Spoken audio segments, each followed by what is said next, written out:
selaku pembimbing dan penguji.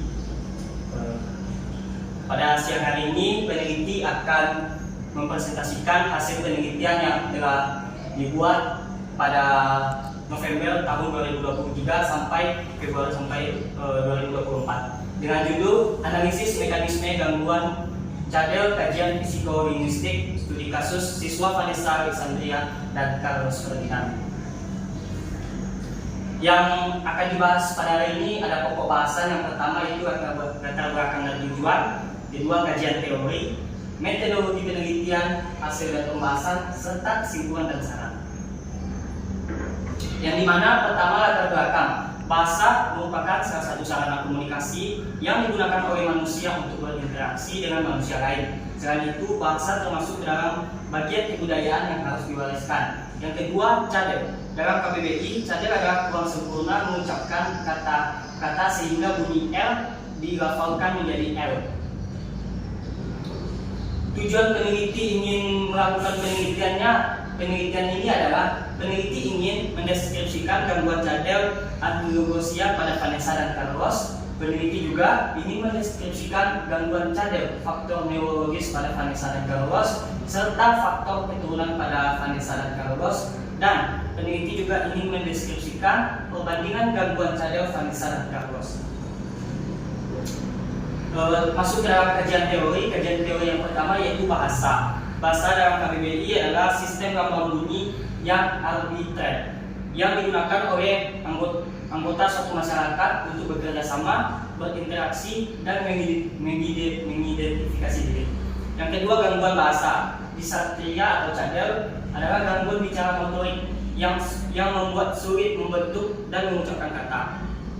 Masuk ke dalam faktor, ada 3 faktor. Yang pertama, faktor ankylogosia. Ankylogosia adalah kelainan pada lidah yang ditandai dengan frenulum lidah berukuran lebih pendek dan tebal sehingga membatasi pergerakan lidah. Yang kedua, faktor neurologis atau gangguan syaraf otak yang disebabkan trauma atau cedera pada kepala. Faktor ini juga penting dalam penguasaan bahasa, yakni kaitan antara otak manusia dengan bahasa. Faktor yang terakhir yaitu faktor keturunan. Faktor keturunan diartikan sebagai semua ciri atau karakteristik individu yang diwariskan kepada anak atau segala potensi baik fisik maupun psikis yang dimiliki seorang sejak masa pembuahan sebagai warisan dari orang tua. Ada metodologi penelitian yang peneliti ingin gunakan yaitu pendekatan kualitatif. Peneliti ingin mendeskripsikan bagaimana analisis mekanisme gangguan cadel kajian psikolinguistik pada studi kasus Vanessa Alexandria dan Carlos Ferdinand. Yang kedua, metode studi kasus. Peneliti ingin lebih intensif, lebih mencari informasi lebih dalam penelitian analisis mekanisme gangguan cadel kajian psikolinguistik studi kasus Vanessa dan Carlos Ferdinand. Teknik pengumpulan data yang digunakan adalah wawancara. Peneliti telah mewawancari kedua subjek yaitu Vanessa Alexandria dan Carlos Ferdinand. Masuk ke dalam subjek dan penelitian, ada subjek penelitian siswi Vanessa Alexandria dan siswa Carlos Ferdinand. Penelitiannya yaitu mekanisme gangguan cadel kajian psikolinguistik studi kasus siswa Vanessa Alexandria dan Carlos Ferdinand. Lokasi dan waktu penelitian, lokasinya berada di SMK Kristen Karang Kudus Padang, Jalan Kampung Nias 3 nomor 1 Belakang Pondok, Kecamatan Padang Selatan, Kota Padang, Sumatera Barat. Waktu yang digunakan peneliti pada bulan Januari 2024 sampai Februari 2024 dan dilaksanakan secara langsung.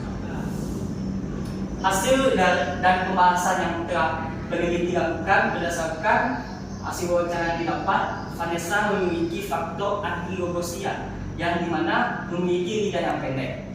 Subjek yang kedua yaitu Carlos yang juga memiliki keterbatasan lidah sehingga sangat sulit untuk menyebutkan kata yang mengandung R. Dapat dilihat dari perbedaan tuturan kata yang dimana Vanessa memang sangat jelas tidak bisa mengucapkan kata yang berunsur R, sedangkan Carlos memiliki keterbatasan lidah yang dimana pengucapan R menjadi L terbatas. Beberapa simpulan yang telah peneliti lakukan itu berdasarkan hasil wawancara yang didapat. Vanessa memiliki faktor anti-gugusia yang dimana memiliki lidah pendek, sedangkan Carlos juga memiliki keterbatasan lidah sehingga sangat sulit untuk menyebutkan kata yang mengandung R. Perbandingannya juga adalah ketuaan kata yang dimana Vanessa memang sangat jelas tidak bisa mengucapkan kata yang berhuruf R, sedangkan Carlos memiliki keterbatasan lidah yang dimana pengucapan R menjadi terlalu terbatas.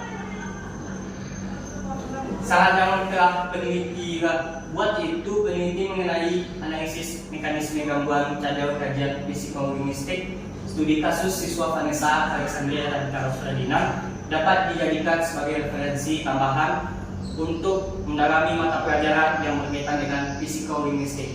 Yang kedua, peneliti juga mengenai analisis mekanisme gangguan cadel kajian psikolinguistik dapat dijadikan sebagai referensi tambahan untuk mendalami mata pelajaran yang berkaitan juga dengan psikolinguistik.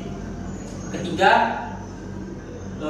peneliti selanjutnya dalam analisis mekanisme gangguan cadel psikolinguistik studi kasus siswa Vanessa Alexandria dan Carlos Ferdinand, banyak nilai dan pesan yang terkandung. Namun peneliti hanya memfokuskan pada gangguan cadel. Diharapkan para peneliti selanjutnya untuk meneliti nilai-nilai yang lain seperti nilai pendidikan, nilai multikultural, dan nilai-nilai sosial budaya. Sekian dari hasil presentasi peneliti yang telah buat. Terima kasih.